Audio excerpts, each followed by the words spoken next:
يسمعون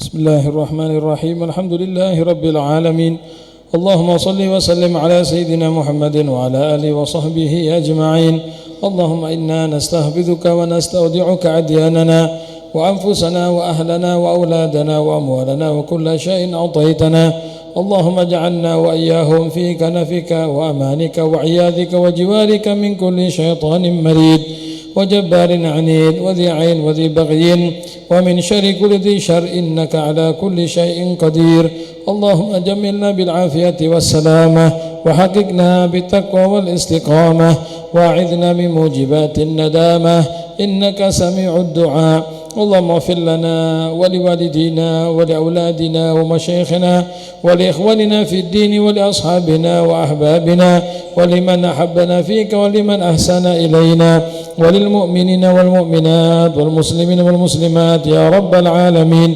وارزقنا كمال المتابعة له ظاهرا وباطنا في عافية وسلامة برحمتك يا أرحم الراحمين وصل اللهم على عبدك ورسولك سيدنا محمد وعلى آله وصحبه وسلم والحمد لله رب العالمين الفاتحة.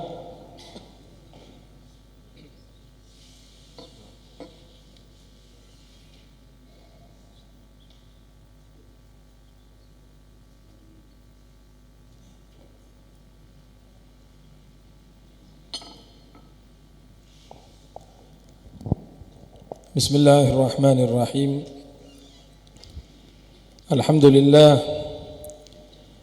Alhamdulillahilladzi farada alaina at-taubata wa harrama al-israr. Ashhadu an la ilaha illallah wahdahu la syarika lah katibul athar. Wa ashhadu anna sayyidana wa habibana Muhammadan abduhu wa rasuluhu an-nabiyyul mukhtar.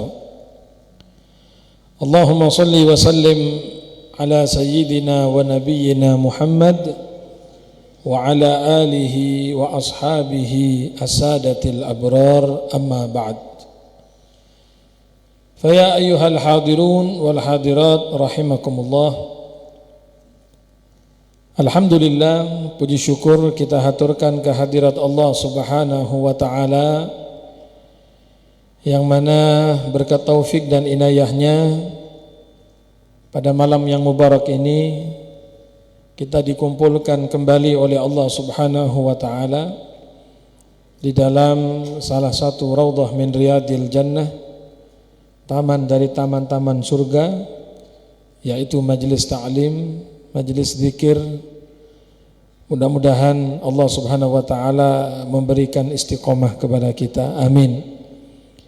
Mudah-mudahan dengan kita mempelajari syama'il Rasulullah sallallahu alaihi wasallam maka akan bertambah mahabbah kita, akan bertambah kerinduan kita kepada beliau sallallahu alaihi wasallam. Amin ya rabbal alamin. Para jamaah hadirin yang dirahmati Allah, kita masih melanjutkan riwayat dari Al-Imam Muqatil bin Hayyan, yaitu tentang wahyu Allah Subhanahu wa taala kepada Nabiullah Isa alaihissalam. Kita baca dari awal, sebagiannya sudah kita terangkan kemarin, ya, tapi kita baca dari awal. Wa fil mawahib an Muqatil bin Hayyan qala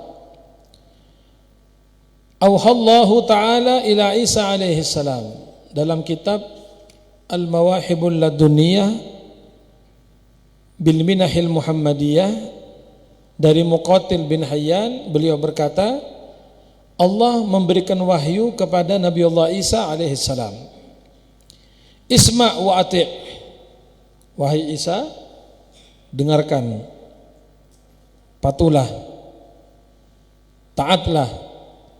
Yabna Tahirah al-Bikril Batul, wahai putra wanita yang suci, yaitu Siti Maryam.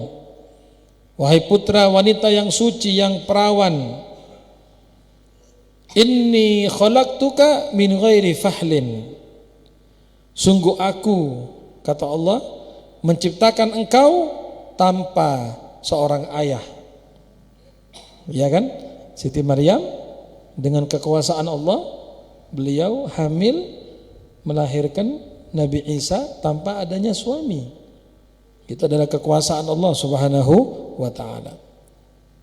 Faj'altuka ayatan lil alamin, dan aku menjadikan engkau wahai Isa ayatan lil alamin, tanda kebesaran untuk alamin, untuk sekalian alam, al-ins wal jin. Ya. Fa iyaya fa'bud, maka hanya kepadakulah engkau beribadah, hanya kepadakulah engkau menyembah, la ghairi, jangan kepada selainku. Maka makna daripada kalimat la ilaha illallah ay la ma'buda bihaqqin fil wujudi illallah. Ya, makna dari kalimat la ilaha illallah apa? La ma'buda bihaqqin fil wujud illallah. Tidak ada yang berhak disembah, tidak ada yang patut disembah di alam ini illallah, kecuali Allah. Maka tidak benar kalau ada orang menyembah selain Allah Subhanahu wa taala, menyembah patung, menyembah berhala, menyembah matahari, ya, menyembah apalagi pohon, ya, menyembah kuburan. Nah, ini enggak boleh. Enggak boleh. La ilaha illallah, la ma'budu bihaqqin fil wujud illallah. Kita hanya menyembah kepada Allah. Nah, kalau ada yang bertanya, nah itu orang-orang kok suka ziarah ke kuburan aulia, ziarah ke wali-wali. Nah itu ziarah. Nggih, kita ziarah, kita bertawassul dengan beliau-beliau tadi itu, bukan minta kepada kuburan. Jadi jangan salah paham. Kita ini ziarah kubur, kita ziarah wali-wali, kita ziarah orang soleh, bukan minta ke kuburan. Siapa yang minta ke kuburan? Minta kepada Allah. Kita minta kepada Allah. Nah, cuma kita menjadikan beliau ini loh wasilah, perantara antara kita dengan Allah. Nah, kalau kita bicara tentang tawassul ini sudah jelas, ya, dibenarkan, dibolehkan. Al-Quran menyebutkan, hadis juga menyebutkan. Jadi saya nggak bahas masalah itu. Tetapi kalau ada orang minta ke kuburan, nah itu yang tidak boleh. Datang ke kuburan terus dioyak-oyak, ya, ayo tolong saya, lah itu tidak benar. Kita tidak minta ke kuburan. Kalau orang ziarah, ya. Bahkan Rasulullah SAW menganjurkan kita untuk ziarah. Untuk ziarah. Kenapa? Fa innaha tudzakkirukumul akhirah. Sabda Nabi, dengan Anda ziarah orang soleh, ziarah kuburnya orang tua, ziarah kuburnya kakek, nenek kita, akan mengingatkan kita kepada akhirat. Mengingatkan kita kepada akhirat, bahwa saya, apapun jabatan saya, apapun titel saya, apapun kekayaan harta saya akan mati seperti orang ini. Saya akan dikubur seperti ini. Saya akan kumpul dengan tanah seperti ini. Nah, supaya tidak tamak, supaya tidak rakus, supaya tidak panjang angan-angan. Disuruh ziarah kubur, silakan ziarah kubur. Ya, mengingatkan kita kepada akhirat. Bahkan sebagian ulama ada yang mengatakan, wa man ta'assarat 'alaihil umur fa 'alaihi bi ziyaratil kubur. Wa man ta'assarat 'alaihil umur fa 'alaihi bi ziyaratil kubur. Kalau Anda suatu saat kok mengalami satu kesulitan gitu ya, kok sumpek, ya, kalau orang Madura bilang rodek pekeran, ziarah kubur. Ya, mikirin usaha kok tidak maju-maju ini ya, ziarah kubur. Eling mati. Supaya tidak tamak dengan harta itu, supaya tidak rakus, tidak syukur sama Allah. Ya, sudah dikasih toko, ada penghasilan kurang. Enggak, ini tidak memenuhi target saya. Memang ini corona. Semuanya berdampak, nggih. Iya, jangankan orang yang kerja di pasar, ustadz juga kena dampaknya kok corona itu. Ya, Pak Mudin, ustadz, ya napa sepi beb jarene. Ya maksudnya undangan-undangan kan jarang. Ya, kan enggak boleh ya bikin acara-acara besar kan begitu. Ya itu dampak lah. Dampak daripada pandemi. Ya, otomatis. Jadi kita buka toko apa kok penghasilan saya menurun. Semua bilang begitu. Nah, kalau Anda sumpek ke kuburan. Ke kuburan. Ya. Menghilangkan stres itu jangan ke mall. Tambah stres sampean. Tambah stres, parkir tok 10.000 1 jam. Parkirnya tok 10.000 1 jam. Lebih sedikit sudah sekian, stres. Ya, jadi kalau stres, kalau apa? Sumpek ya, susah, pikiran apa namanya bahasa anunya nih ya? Hah? Kan bahasa Madura rodek itu, enggak bahasa Jawanya apa itu ya? Apa? Judek ya. Kuburan. Ziarah kuburan. Loh saya itu betul ini, bukan saya enggak, memang betul. Begitu Anda masuk kubur, ziarah, moro tenang hadirin. Ya, minimal berpikir, lah iya, lapo aku kok sumpek ini. Bakal mati kok ini. Lapo sumpek mikiri alpat kok gak mari-mari cicilan ya. Kalau mati ngene aku. Saya kalau mati seperti ini ya alpatnya ndak masuk ke kuburan. Tenang. Nanti pulang ke rumah 2 bulan sumpek lagi, ziarah lagi. Ya, iya. Wa man ta'assarat 'alaihi al-umur fa 'alaihi bi ziyaratil kubur. Mohon maaf yang hadir ini sudah berapa lama ndak ziarah kubur ini? Ayo. Iya, enggak pernah. Waduh Ustaz, aku kalau ziarah kubur eling mati tok gak kerja-kerja aku. Iya, bukan begitu, enggak apa-apa. Ya, terutama ziarah orang tua, nggih. Orang tua, abah, umi, ziarah itu datangi. Mereka menunggu Anda. Ya, saya sering mengatakan kepada teman-teman yang suka ziarah-ziarah wali itu ya. Itu Sunan Ampel itu, kalau Anda tidak ziarah ke sana, enggak rugi Sunan Ampelnya. Karena tiap hari sudah ribuan orang yang ziarah. Betul? Ribuan orang ziarah. Apalagi kalau Ramadan ya.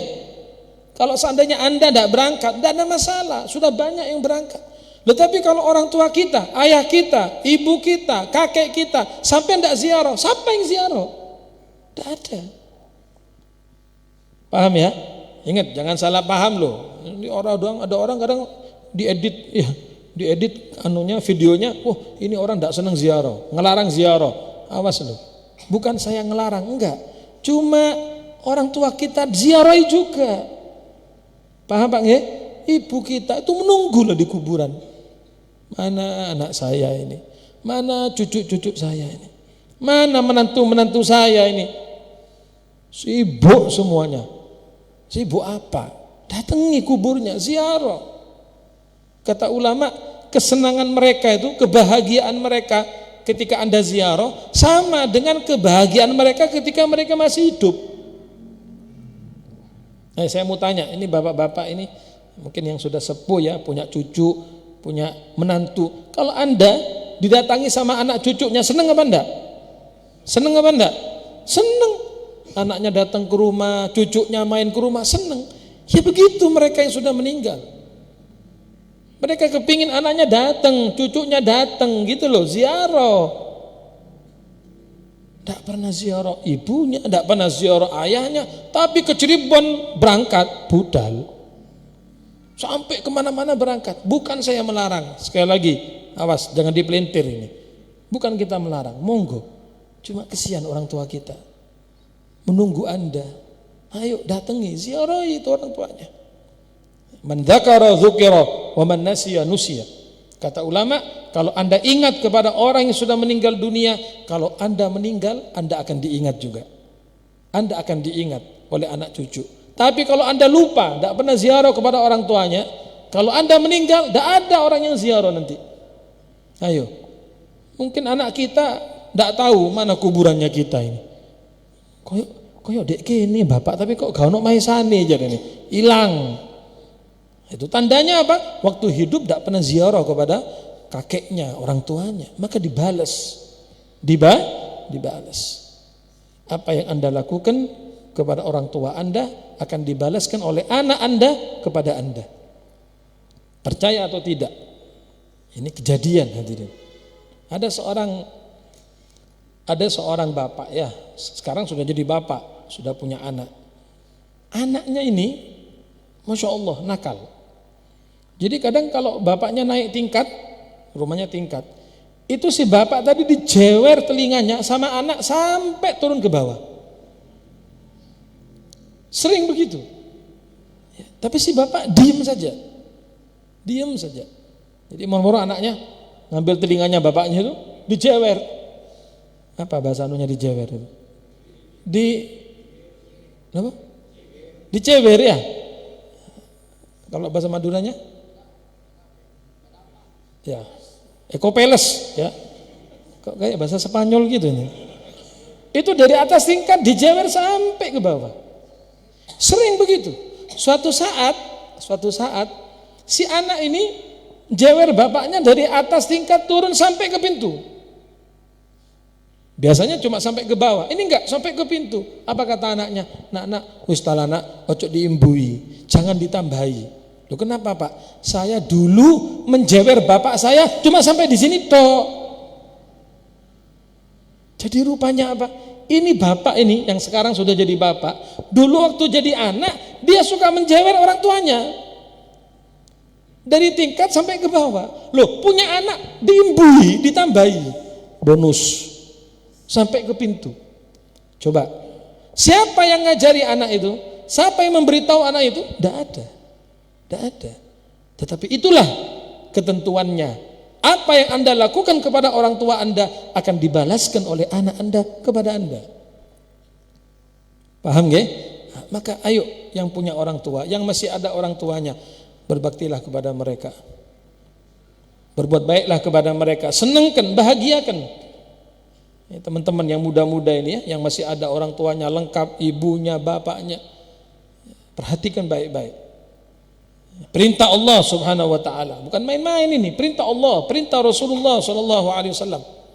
Wa qada rabbuka alla ta'budu illa iyyahu wa bil walidaini ihsana. Al-Qur'an. Setelah Allah perintahkan kita jangan menyekutukan Allah, ibadah hanya kepada Allah. Perintah berikutnya apa? Wa bil walidaini ihsana. Baktilah kepada kedua orang tua. Itu perintah Allah. Ya, apalagi hadis Nabi Muhammad sallallahu alaihi wasallam. Datang satu orang kepada Rasulullah, ya Rasulullah, i'dzanli fil jihad. Ya Rasulullah, izinkan aku mau perang, aku mau jihad. Apa sabda Rasulullah? Apakah orang tua kamu ada? Orang tua kamu masih hidup? Ada ya Rasulullah, dua-duanya ada. Ayah saya ada, ibu saya ada. Apa sabda Rasulullah? Irji fa fihi ma fajahid. Pulang kamu nak, pulang kamu. Kalau mau jihad, jihadlah dengan bakti kepada kedua orang tuamu. Jihadlah dengan bakti kepada keduanya. Pulang kamu. Nah, jadi bukan perkara yang ringan. Ini luar biasa. Kunci kesuksesan seorang anak, kunci kebahagiaan seorang anak adalah ridho kedua orang tuanya. Ridho Allah fi ridal walidain. Anda sudah hafal hadisnya. Ridhonya Allah bergantung ridhonya orang tua. Murkanya Allah bergantung murkanya orang tua. Maka jangan sampai membuat orang tua kita sakit hati. Jangan membuat orang tua kita susah, sedih kepada kita. Hati-hati. Ya, kalau orang tua bilang, "Ojo leh, jangan berangkat." Jangan berangkat. Misalnya kita mau pergi kemana, terus ibu kita kok gak enak, ojo leh, gak enak, ojo budal. Jangan berangkat. Kenapa? Kadang-kadang begitu kita melanggar orang tua tadi, ada saja sesuatu. Orang tua itu hubungannya sama anak luar biasa. Setrumannya itu luar biasa, terutama ibu. Nggih? Terutama siapa? Ibu, umi itu luar biasa. Ya bapak, Ya juga, cuma biasa gitu ya. Nah, kalau ibu itu luar biasa. Setrumannya itu. Ya, bagaimana nggak nyetrum? Wong kita ini di perut ibu 9 bulan. Nyambung kan? Maaf, ini kan ari-arinya kita kan nyambung sama pusernya ibu, begitu ya? Ari-arinya anak itu loh, kan nyambung sama pusernya ibu ya. Ya apa sih? Pusernya bayi itu kan ya kan untuk masuknya makanan ke bayi, itu kan nyambung dengan ibunya, nyambung dengan orang tuanya.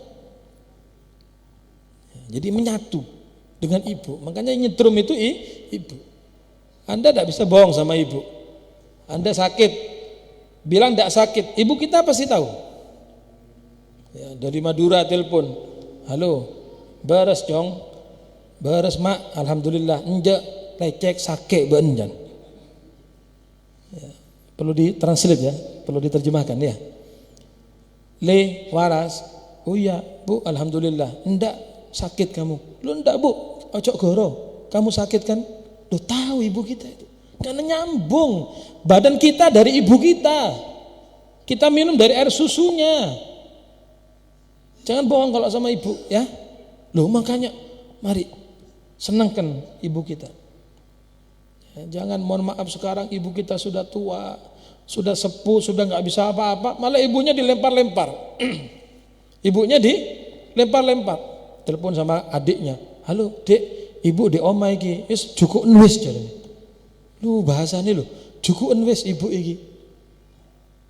Ibu ini ibarat apa sih? Barang dah. Jukuan wes di omahmu ya seminggu. Nanti di rumahnya ini seminggu ditelepon lagi adiknya, ibu dek kene wes kesuwen iki. Jukuan mana? Jadi ibunya dipindah-pindah. Kenapa Anda tidak mengatakan Umi tinggal sama saya, ibu tinggal sama saya, Umi di rumah tidak ada yang ngerawat, Umi tinggal sama saya. Bilangin istri Anda, kasih tahu istri Anda, dek, ya manggilnya dek kan, dek, ini ibu saya, ini yang mengandung saya, ini yang melahirkan saya. Jadi ibu saya sekarang mau tinggal sama saya. Wes kon sing ngerti yo. Ya, ayo kita merawat ibu kita. Begitu. Jangan diimbal-imbal ibunya. Nanti tinggal di sini seminggu, tinggal sama adiknya seminggu, diuncal lo maneh. Lama-lama anaknya sudah nggak mau, akhirnya apa? Ditaruh di apa itu? Panti jompo. Pernah itu kejadian gitu. Jadi si anak tidak kuat, ibunya taruh di panti jompo. Ya, panti jompo kan seadanya itu. Suatu saat ditelepon sama petugas panti jompo itu, halo, ini Pak, ini iya, tolong Pak cepat ke panti jompo. Kenapa? Ibu Anda sekarat ini. Sekarat, berangkat. Padahal seneng, alhamdulillah, lamate karena iya, alhamdulillah, astagfirullah, berangkat. Nyampe di panti jompo, betul ibunya sudah kayaknya mau meninggal. Sebelum meninggal ibunya bilang gini, nah iya bu, enten apa bu? Anu yo, aku gawakno bantal sing empuk. Di hatinya anak, kate mati sik jaluk bantal ae. Kate mati sik jaluk bantal sing empuk nak. Oh iya bu, tak gawakno apa maneh. Pikir ibu, pikir anak kan wis kate mati iki. Ya, permintaan terakhir. Anu lek ono kipas nak ya, kipas. Oh iya bu, kipas angin. Ya apa maneh iki. Wis mati. Itu ge sapa bu? Ge ibu ta iki. Apa kata ibunya? Bukan nak, bukan buat saya. Lho ge sapa? Buat kamu. Buat kamu. Loh, maksudnya apa? Iya, kamu kan naruh saya di sini. Kamu kan naruh saya di panti jompo. Iya, dek gini bantale gak enak nak. Bantale apa kasar. Angko lek kon dek kene pakai itu bantal sing apik iku.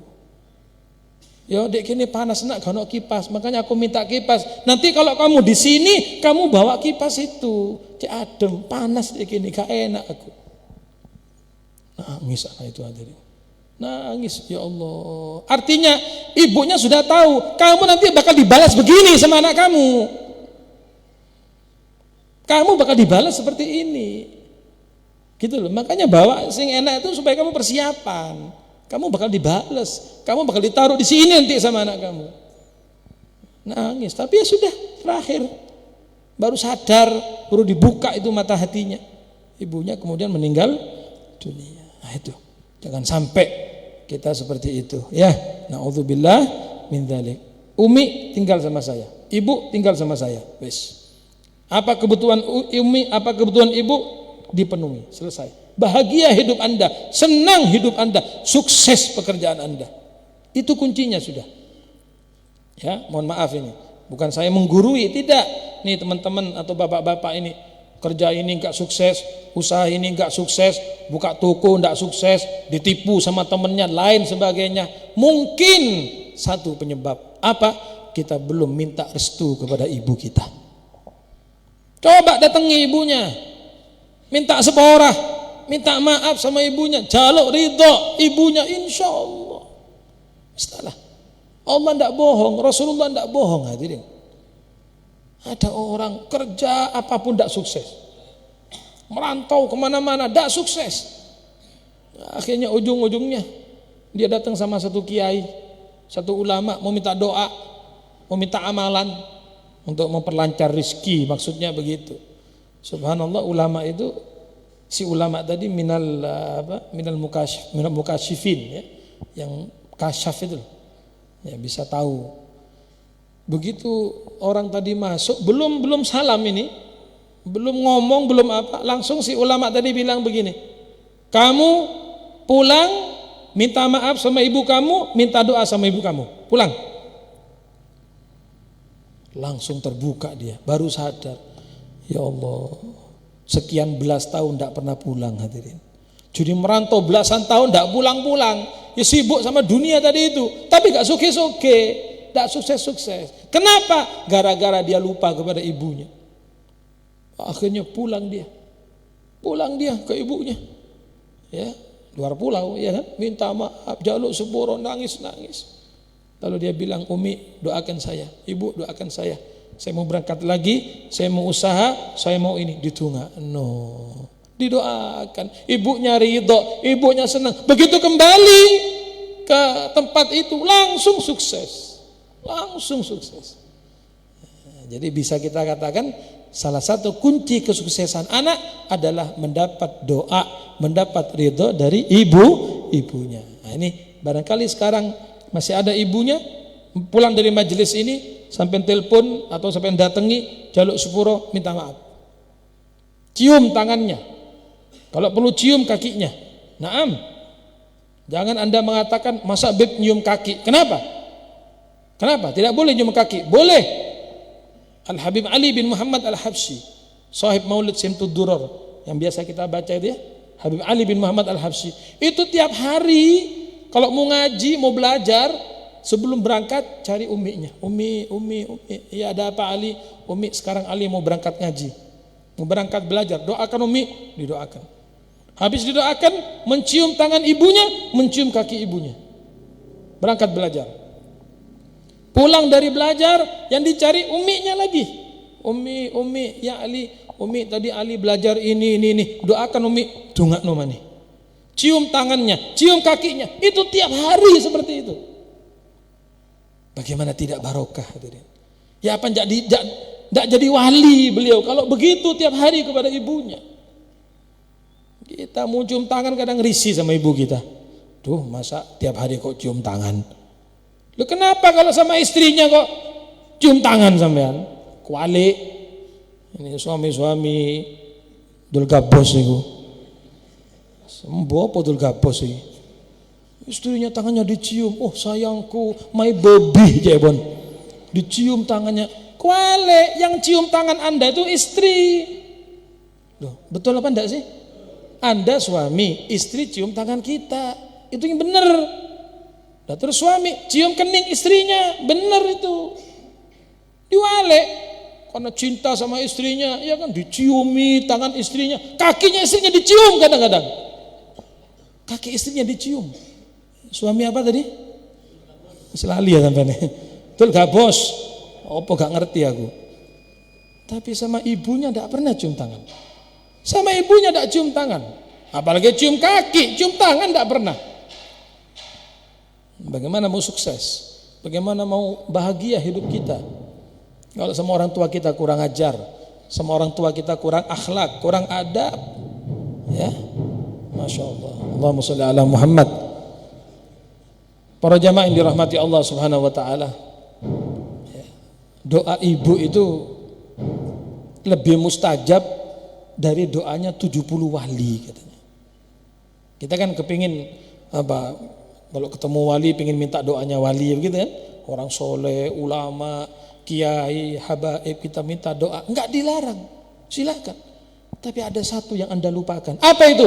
Doanya ibu kita, doanya ayah kita. Anda lupa kadang-kadang. Bawa air, Umi doakan Mi anak saya sakit. Begitu loh. Abah doakan, ya tiup, serop, doakan anak saya sakit. Tapi kita tidak pernah begitu. Ada ulama datang, ya kan? Ada syekh datang, bawa air semuanya. Ono sing gawa galon kadang ya, sing gede loh. Suwe-suwe gawa pemadam pisan wis. Sekalian. Bukan dilarang minta doa kepada ulama, boleh. Siapa yang larang? Silakan. Tetapi satu hal ini loh, kenapa kita tidak pernah minta doa sama ibu kita? Anda merendahkan ibunya, berarti Anda meremehkan ibu Anda. Betul itu. Doanya ibu lebih mustajab daripada doanya 70 wali, hadirin. Ibu, istalah. Ya. Al-Habib Ali Al-Habsyi itu, kalau ada orang minta doa sama beliau, ditanya dulu, ibunya masih hidup, masih beb, pulang minta doa sama ibu kamu. Nah, untuk ngajari gitu loh. Bukan beliau pelit untuk mendoakan, bukan beliau tidak mau mendoakan jamaahnya, didoakan, cuma ini ngajari. Ente itu jangan cuma minta doa sama saya, minta doa sama ibumu. Doanya ibu lebih afdal, lebih utama, lebih mustajab daripada doanya wali sekalipun. Dalilnya apa? Ini lebih anu lagi ya. Rasulullah bersabda, doaul walid li waladihi ka doain nabi li ummatihi. Doanya orang tua kepada anak itu sama dengan doanya Nabi kepada umatnya. Doanya Nabi tidak mungkin ditolak, betul? Doanya Rasul tidak mungkin ditolak. Maka doanya orang tua Anda untuk Anda anaknya itu sama dengan doanya Nabi kepada umatnya. Tidak mungkin ditolak oleh Allah. Pulang dari majelis ini, telepon orang tuanya, datangi orang tuanya yang masih ada, minta doa. Insya Allah hajat kita semua diterima oleh Allah Subhanahu Wa Taala. Barokahnya ibu kita, barokahnya orang tua kita, barokahnya orang soleh, barokahnya guru-guru kita. Insya Allah semua hajat kita dikabulkan oleh Allah. Hajatid dunya bil maisarah, wa hajatil akhirah bil maghfirah. Mudah-mudahan niat baik kita, niat-niat kita yang tulus, insya Allah semuanya dikabulkan oleh Allah Subhanahu Wa Taala.